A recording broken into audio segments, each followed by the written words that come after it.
বন্ধুসকল এতিয়া আমি আলোচনা কৰিম যে এটা বিদ্যুৎ দ্বিমেৰুৰ যদি বিষবীয় সমতলত এটা বিন্দু থাকে তাত ক্ষেত্ৰ প্ৰাবল্য কিমান হ'ব এটা বিষবীয় বিন্দু মানে কি ধৰি ললো যে এটো এটা দ্বিমেৰু যত -q আছে এটা আধান আৰু +q আধান আছে a আৰু b স্থানত a আৰু b ৰ কেন্দ্ৰ o ওৰ যদি আমি এটা 90 ডিগ্ৰী কোণ কাটি দিও তেতিয়া হলে এডাল যেটো ইয়াতে আমি ৰেখা পাইছো OP এটো হল তাৰ দুই খণ্ডকৰ আৰু ইয়াতে যেটো সমতল থাকিব এটো হ'ব তাৰ বিষবীয় সমতল আৰু ইয়াতে যিকোনো এটা বিন্দু যদি লোৱা হয় তাকে আমি বিষবীয় বিন্দু বুলি জানিম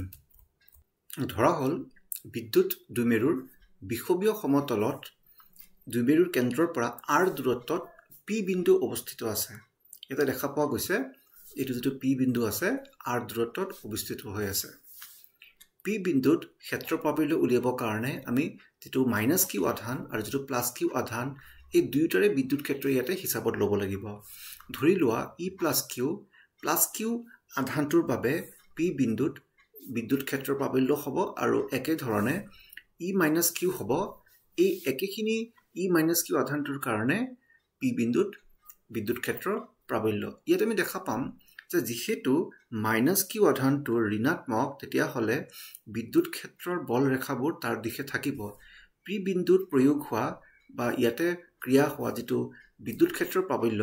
তাৰ দিশটো থাকিব এই ভিতৰ ফালে ইয়াত কাৰ্চিন দি দেখুৱা হৈছে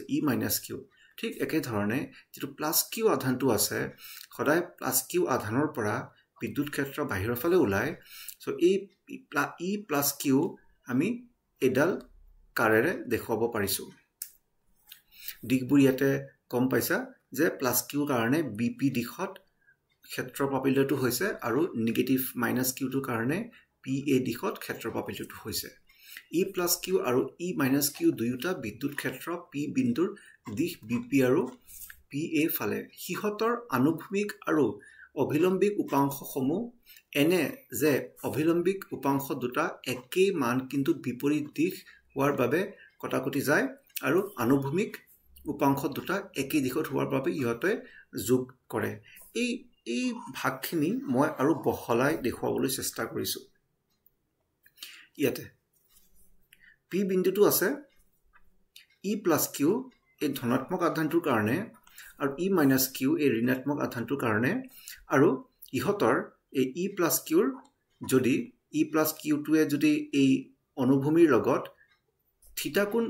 কৰে যেনেকৈ ইয়াতে থিতা কোণ কৰিছে তেতিয়া হলে আমি +q দুটা উপাংশ উলিয়াব পাৰিম ইয়াতে চাবা যে +q ইয়াৰ দুটা উপাংশ হ'ব এটা হ'ব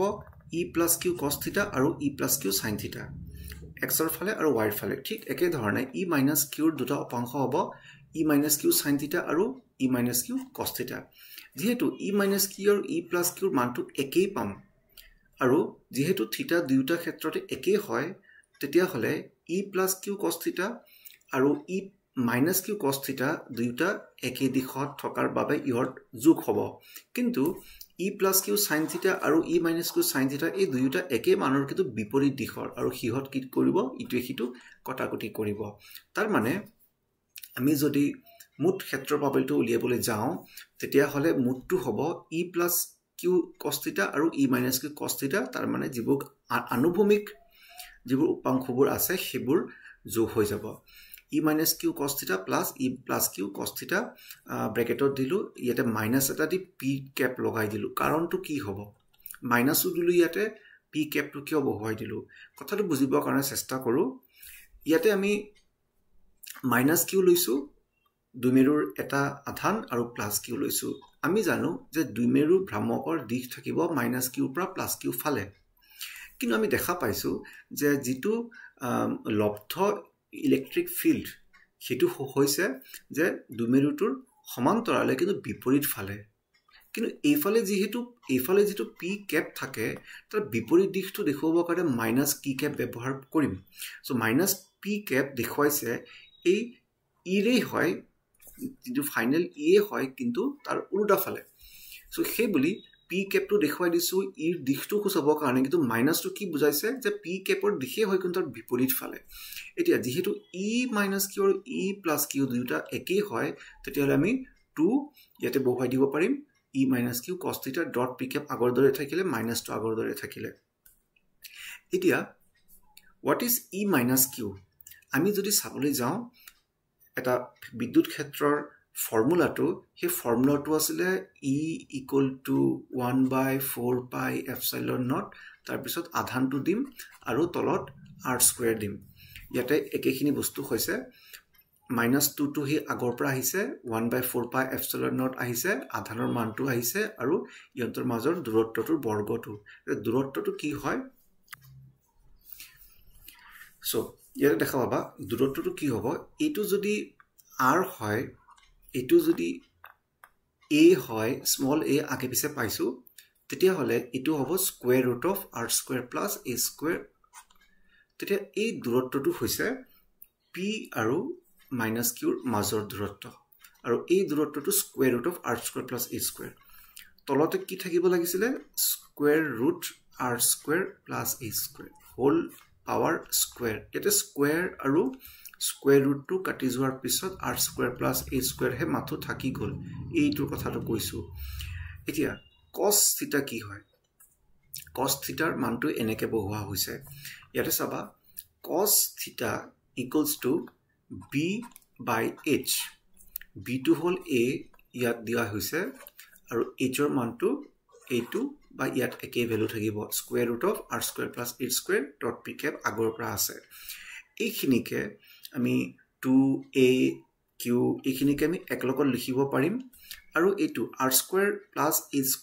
আৰু লগতে square root of r² plus a² ইহঁতক লগ লগাই আমি r² প্লাস a² পাৱাৰ 3/2 লিখিব পাৰিম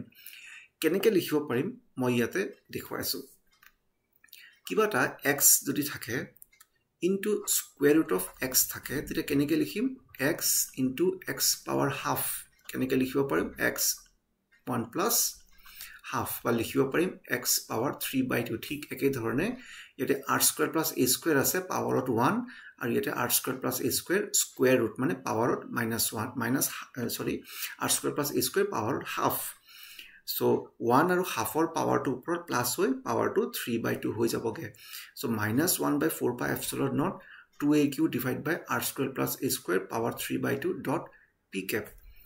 এই 2aq ৰ মানটো আমি দুমেৰু ভ্ৰামক p বুলি ক'ব পাৰিম so e vector = -1/4 pi epsilon naught p divided by r² plus a² 3/2 dot p cap এইটোৱে হৈছে যে এই p বিন্দুটোৱে এই দুইটা আধানৰ বাবে বিদ্যুৎ ক্ষেত্ৰ প্ৰাবল্য কিমান অনুভৱ কৰিছে তাৰ ফৰ্মুলা বা তাৰ প্ৰকাশ ৰাখি কিন্তু বহুত ক্ষেত্ৰত আমি পাম যে r ৰ তুলনাত এইটো বহুত সৰু থাকে তাৰমানে p বিন্দুটো বহুত আঁতৰত থাকিব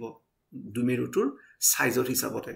তেতিয়া হলে আমি ইয়াতে a ৰ মানটো ড্ৰপ কৰিব পাৰিম 0 বুলি ল'ব পাৰিম বা তাক নেগলেক্ট কৰিব পাৰিম তেতিয়া কি থাকিব r² ব্ৰেকেটত 3/2 ইয়াতে 2 কাটা যাব আৰু থাকি যাব r³ so -1/4 pi epsilon naught p by r³ dot p cap ইটোৱে হল বিদ্যুৎ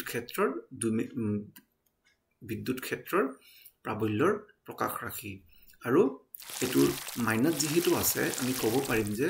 এই বিদ্যুৎ ক্ষেত্ৰৰ যেটো প্ৰাবল্যৰ দিশটো হেতু সদায় দুমেৰুৰ ভ্ৰামকৰ বিপৰীত ফালে থাকিব